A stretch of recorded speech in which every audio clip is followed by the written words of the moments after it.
Guys અમે અત્યારે જઈએ છીએ ઓળકમોડ અને અત્યારે અમે બધા ગાડીઓમાં પેટ્રોલ ભરાઈ દીધું છે અને હવે મળશું ડાયરેક્ટ ઓળકમોડ તમને મેડીમાના દર્શન પણ કરાવી દઈશું અમે. તો ગાઈસ તમે જોઈ શકો છો કે અત્યારે અમે પહોંચ્યા છીએ બિરાણા, જ્યાં આખા અમદાવાદનો કચરો નાખાય છે. એનો બહુ મોટો ઢગલો છે ફ્રેન્ડ્સ. તો ગાઈસ હવે ઓળકમોડ આપણાથી 3 કિલોમીટરના દાયરાની અંદર છે. તમે જોઈ શકો છો કે આપણા 2 બાઈકો આગળ જ જઈ રહ્યા છે.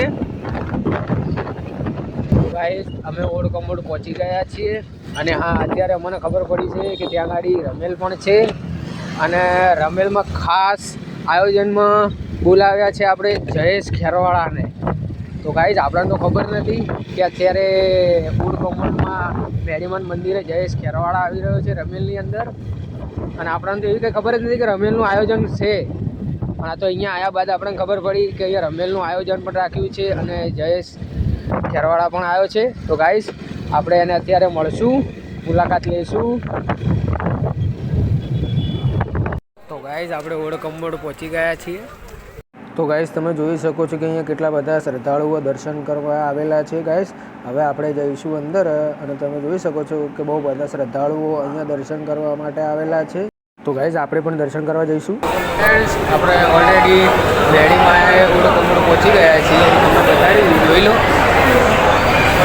અત્યારે મેડીમાન મંદિરે રમેલનું આયોજન રાખેલું છે.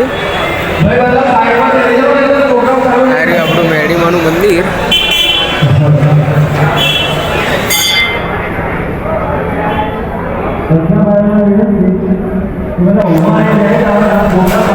ગાઈસ અહીંયા બહુ બધી પબ્લિક છે અને આપણા મોટા બી આપણી જોડે જ છે. હવે આપણે જઈશું રમેલમાં જોવા માટે.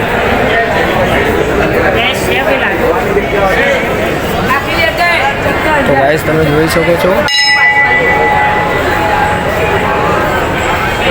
એવડો બોલું નો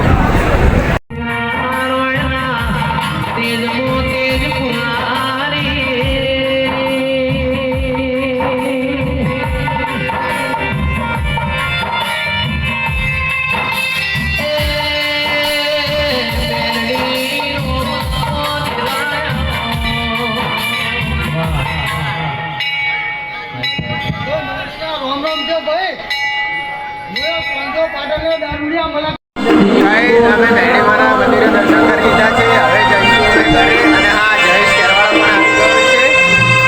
બહુ મજા કરી, બહુ મોજ કરી.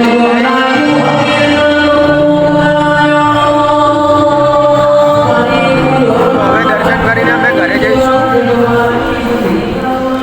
અને આવા જ વિડીયો જોવા માટે લાઈક કરજો, કોમેન્ટ કરજો અને હા સબસ્ક્રાઈબ કરવાનું ભૂલતા નહીં.